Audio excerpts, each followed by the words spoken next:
So before I talk about Anymore at all, really before I talk about most of my record, I have to sort of say some things in this format that I have never said before. I say everything that I am too scared to say like this in my music, but I need to be able to talk about it. So, okay.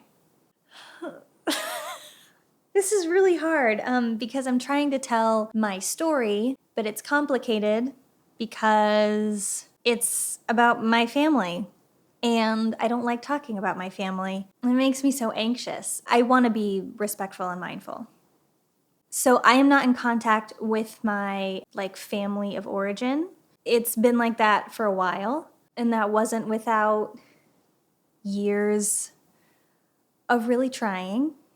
So it's very complicated. If you know what it's like. It's not like a flippant thing.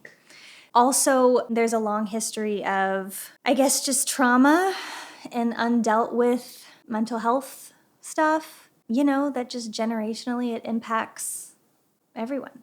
I think the immediate assumption when someone who looks like me says that they're not in contact with their family anymore, or that they have issues with that, it's because I'm queer and there's homophobia. And while that's always a part of the equation, it's definitely not the full story. There are so many layers as to why it is the way it is, but it's not necessarily black and white like that. Yeah. The context. Okay, let's talk about Anymore. Airport, 10 o'clock. I told you not to pick me up. I wrote this song just coming home from Colorado, where I had just visited my parents. That's the last time I'd seen my parents. It was a lot. Yeah, it was my childhood home that I was going back to. I had just moved to Nashville, actually. I was gonna go see my parents and try to mend what was very deeply both broken and still breaking. I was realizing that who I was and who I was becoming was just veering further and further off track from how I had been raised and who my family still was. Yeah, it feels like you're either a part of the family organism or you're just not. There's not much room. I still had a lot of hope and a lot of tries left in me to go and figure this out, but I was terrified. I was about 2 years into therapy, learning about boundaries. And I say this in the song, ain't my bed I'll sleep in. When I went to visit, I was not gonna stay there because it just felt too risky for my mental health. Just not the smartest, safest thing for me to do. I flew to Denver. I got a rental car. I stayed in a house in my old neighborhood in an Airbnb. And I was there for 1 day and then went back home. That was tough. It was very emotional, very highly emotional. Surreal, because I felt like I walked into that house and I, for the first time, was someone completely different. Everything felt pretty foreign, yet at the same time very it was like deja vu. It was very strange. This home housed a version of me for a very long time. I have a lot of potent memories. I came home and, oh God, I didn't know that was gonna be the last time that I saw them, but I knew that I had to write a song about it.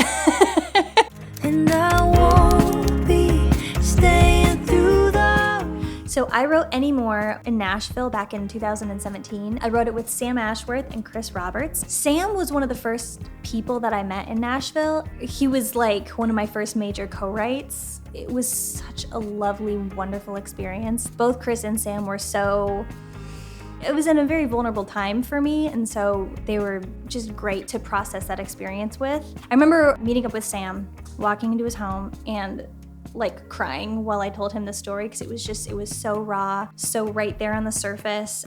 But I was able to process it with him, and he was so compassionate and open, and empathetic. They pulled out a guitar and started just strumming these beautiful chords, and I really loved how Chris was playing the guitar, and I loved what he was doing, and it just sort of came out and just told the story. I remember when we wrote this song, we could not figure out a last line of the chorus, but I found the line 4 years later. I just sat on the song and I was like, I know that last line needs to change.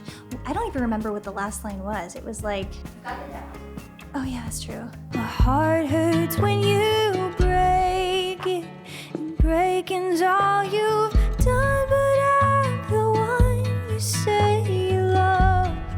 Apparently, according to you, we changed the whole chorus. That happens though. I'll write something in the moment of it happening and it'll feel very raw. There's just a lack of perspective because it's impossible to have perspective when you're going through it in the moment. It took me 4 years to really figure out like, what's the crux of this song? Like, what do I really want to say?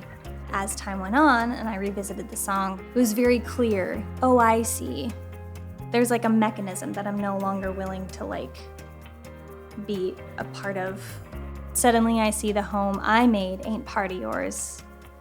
I don't know you anymore. Staying through the weekend. It was the beginning of the end. Everything felt so raw and still full of, not full of hope, but like not a full understanding of like what was to come, what needed to happen. There's still like yearning in it because that's what it was. It was this feeling of confusion that I don't belong in this dynamic anymore, that it feels like knocking on the door and opening it to someone you vaguely remember but feels also like a stranger. I don't know, I think I struggled with feeling like audacious for asking, for like wanting them to get to know me all over again. But it felt like that was the only way forward because I was someone completely different. I was getting to know myself and I was wanting them to get to know me too.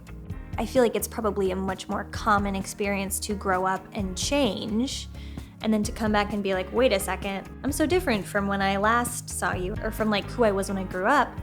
It's awkward, it is a part of life, but the hope is that everyone can come around and like be open to that change and to say, it's still you. Yeah, hopefully you can still be in each other's lives after that. But then there are the occasions like mine where it's very clear that that can't happen. Grew up here.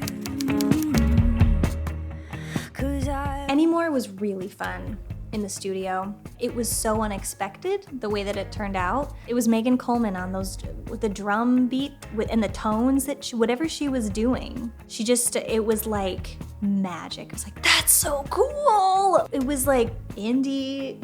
I don't know. It was not what I expected at all in the best way possible. Like I remember Latifah was like, this just feels special. I was like, it does feel special. That's how you know it's good. Did you dampen the hell out of it? I put a bunch of towels and then sick. It was really organic in the way that it like all came together and all the players like started building off of each other and you just kind of sat back and watched it happen. Obviously, like I said, Megan on the drums and then Megan McCormick like started doing this like,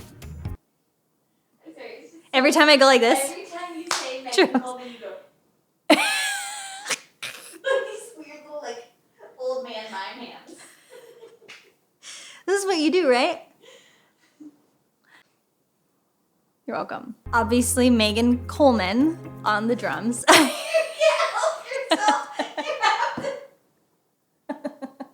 Megan Coleman started playing this drum part that was super cool, and then Megan McCormick started playing this electric guitar part like with it, and it was like, that's amazing. Butterfly. It just was one of those songs that came together so quickly and so naturally. It was the last song that we recorded on day one, so I left that session feeling really excited. I'm like also really obsessed with the 3-part harmony that like Megan McCormick and Latifah Alatas did.